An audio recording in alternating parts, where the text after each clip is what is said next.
So something that we I personally haven't really talked about a lot in this podcast, but indirectly, I'd say, and it's something that's very important for nurturing that audience, right? Is engaging with your online audience. Now, when you think of like an analogous version, you have a business, right? And you do things like putting up videos. You do things like doing a newsletter. You do things like sending out deals, offers, updates, all that good stuff. So all of that is pretty analogous, I'd say, to doing things like commenting, replying, sharing, etc. Your audience's interactions with you, right? And that's what we're talking about today on this episode of the BB&J podcast, is interacting and engaging with your audience online. I'm your host, John Lint. Let's get into it. So, what am I talking about when I'm talking about interacting, engaging with your online audience? The most basic thing, which I think you should absolutely be doing, is giving them content that works, right? Or giving them content that they engage with. So if you do a series where, let's say you review certain neighborhoods of the community that you're active in, and that gets a ton of engagement and people really look at, maybe you're a food place and you review the places to eat in these local areas. Maybe you're a real estate brokerage, and you're just reviewing how is this as a place to live? What kind of people could get the most out of this experience? And if those get a lot of engagement, then you should be making more content like that. Similarly, we talk a lot about geo-specific stuff. So if you have a lot of content, or if you have a lot of a big audience in a specific geographic area, kind of trying to find content that's better tailored towards them is going to be beneficial for you. You can kind of think especially if you are an organization that has that has a physical presence, right? If you're physically selling something, whether it be homes, whether it be food, whether it be or providing a service in person, right? Cutting hair. All of those things have that geographic specificity, right? So if you're trying to engage with an audience online, part of that engaging with your audience is going to be making content that is more geared towards them. Same with age demographics, right? If you're targeting a specific age demographic, or if you really connect with a specific age demographic, put out content that relates to them.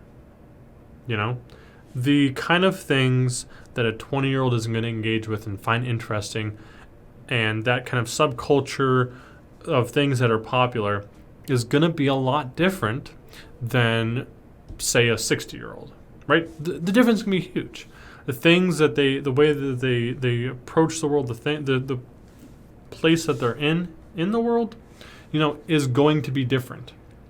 And, being aware of that and tailoring your content to that is going to make a difference. The other thing I'll say is, that's kind of the first part of it, right? The subject matter. But what's the next half? What's the other part? It's you're putting out this content, right? And people are engaging. So what do you do with that engagement? You have a lot of options. It can actually be very straightforward.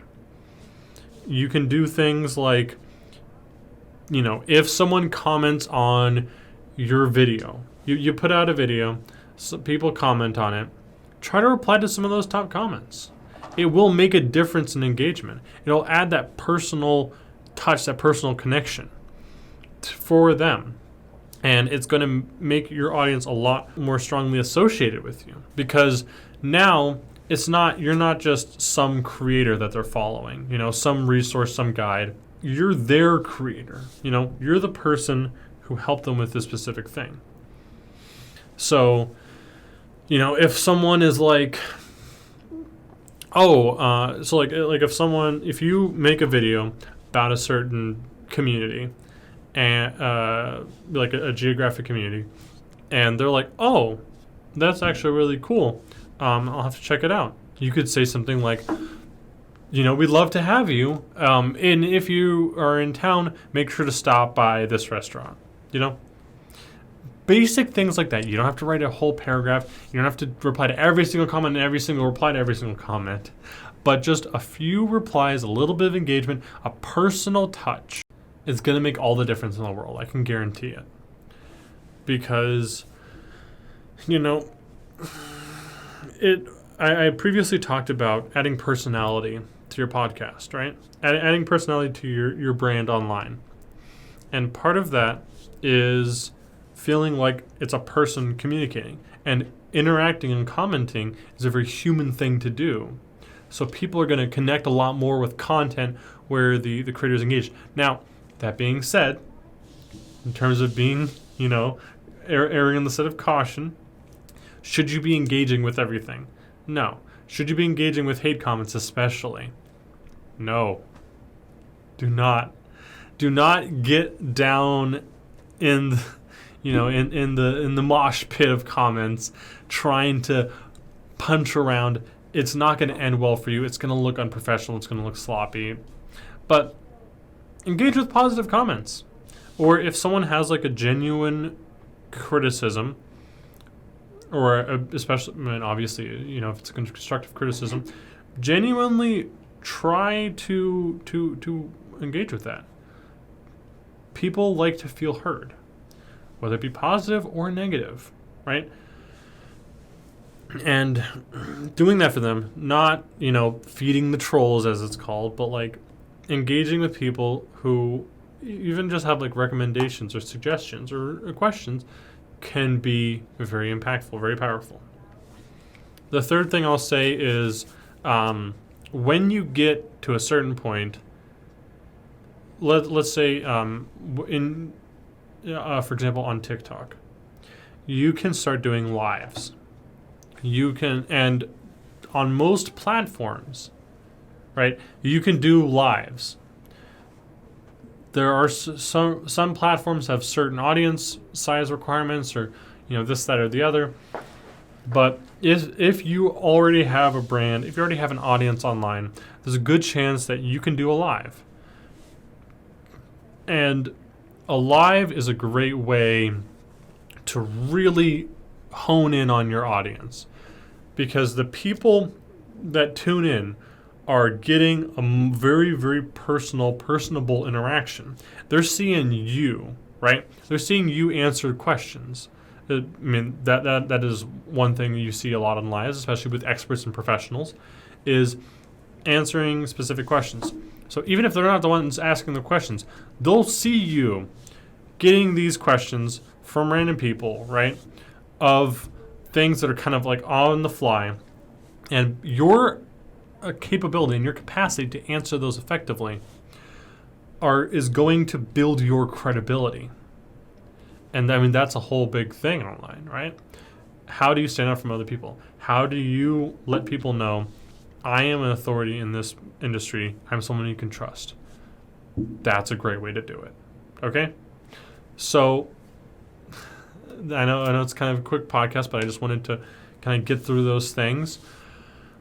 Let you know, of course, I'd love it if you comment too. I'll make sure to reply. I know I try within the limitations and restrictions that I mentioned previously to engage with those comments. And we're always happy to help. So if you have any questions for the company, feel free to reach out. Always do appreciate it. But other than that, I'd like to thank you so much for listening and or watching, and I'll see you next time.